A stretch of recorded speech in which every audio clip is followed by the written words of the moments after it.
O jornal Gazeta Norte Mineira está no ar com os seguintes destaques. Governador Romeu Zema tem planos de privatizar todas as estatais mineiras.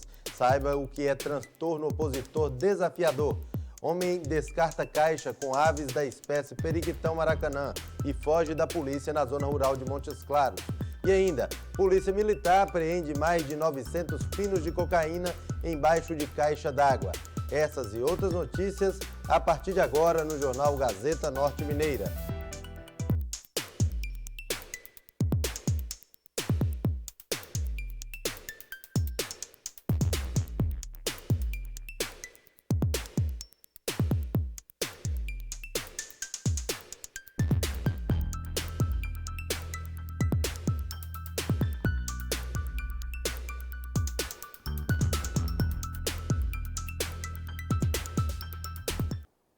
O transtorno opositor desafiador é um dos problemas que mais causam prejuízos ao desenvolvimento social de crianças e adolescentes. Saiba mais na entrevista de Bruna Soares. O transtorno opositor desafiador, também a gente usa uma sigla que é TOD, T-O-D, então muitas vezes a gente vê essa sigla. Ele é um transtorno que acontece na infância, então geralmente antes dos 12 anos a gente já apresenta alguns sinais. Ele é um transtorno do desenvolvimento primo, que eu brinco, do TDAH, que é do transtorno da hiperatividade, do déficit de atenção, e que está muito comum na nossa sociedade. E quais são os sintomas? Isso. Então, os sintomas é aquela criança que o nome diz, ele é oposição e desafia, né? Então, ele desafia a figura de autoridade, então desafia o adulto, desafia o professor na escola. Ele é uma criança que é vingativa, é uma criança que é rancorosa, uma criança que tem dificuldade de seguir ordens. Então, ele vai brincar no jogo, ele não aceita perder, ele acha que ele é o dono da razão. E isso, muitas vezes, desencadeia agressividade, desencadeia um comportamento que não é aceito, ou que a gente gera estresse na família, estresse na escola. Então é muito importante a gente conhecer. Doutor, as causas, elas podem ser genéticas? O principal hoje estudo é isso. Então, de 90% das crianças tem algum parente, alguém que quando era na infância era difícil, que a gente tem que perguntar se foi expulso, era suspenso da escola. Então isso a gente tem que pensar muito nisso. Então as causas, elas são de família mesmo, então vem da família. E como é o diagnóstico?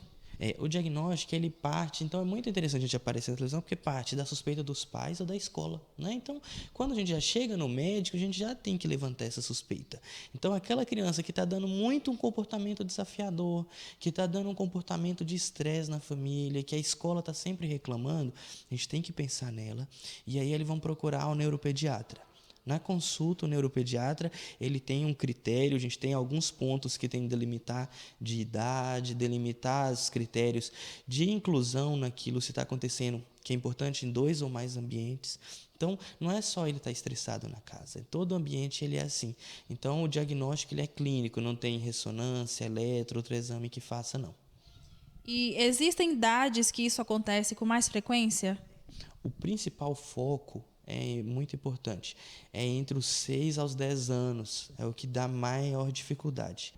Doutor, caso não seja tratado ainda criança, o problema pode trazer consequências na vida adulta? Isso, então é o que a gente pegou o gancho. Então, falando da vida adulta, é o importante, porque essa criança, ela cresce uma criança com muito estresse, pode gerar dificuldade na escola. Então, aquilo que eu falei do déficit de atenção e hiperatividade, então ele pode ter baixo desempenho e isso vai acarretar na vida adulta, aumenta a chance de ansiedade, aumenta a chance de depressão, de insucesso, tanto no âmbito familiar, muito relacionamento que não consegue ter, então tem muitas namoradas, dificuldade de manter o emprego, porque estoura fácil com os outros, briga fácil com os colegas.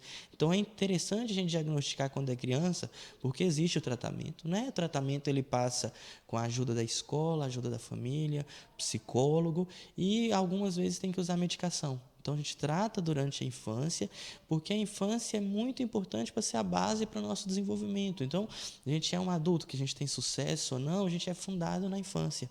Então, por isso que é tão importante a gente conhecer esse transtorno. Esse tipo de transtorno pode ser considerado uma doença? Sim, é uma doença, né? Por que o nome transtorno? Porque o transtorno ele é um espectro, vamos falar assim, ele é grande. Então, desde uma coisa mais simples, que não gera repercussão para a família, até coisa mais grave, que gera dificuldade na escola, que leva até expulsão da escola, leva a uma separação dos pais, briga na família. Então, é um transtorno que a gente tem que ter atenção para ele. Doutor, e o que os pais devem ficar atentos? Então, eu falo sempre que é assim, os pais e a escola. Se a gente tem uma criança que está fora do comum no que sentido? Eu estou evitando de sair porque ele vai dar problema no lugar. Ele vai fazer uma atividade em comum, vai jogar futebol, vai jogar natação, e lá naqueles ambientes ele está dando problema. Vai para uma festa infantil, eu sei que vai dar problema. Na escola sempre está me chamando, então a gente ficar muito amigo da escola. A escola chamou, é que é verdade, né? Então, assim, a gente tem que pegar esses pontos para aí a gente procurar ajuda. Doutor, muito obrigada pela entrevista. Bruna Soares para o Jornal Gazeta Norte Mineira. No próximo bloco, polícia apreende mais de 900 quilos de cocaína no Conferência Cristo Rei.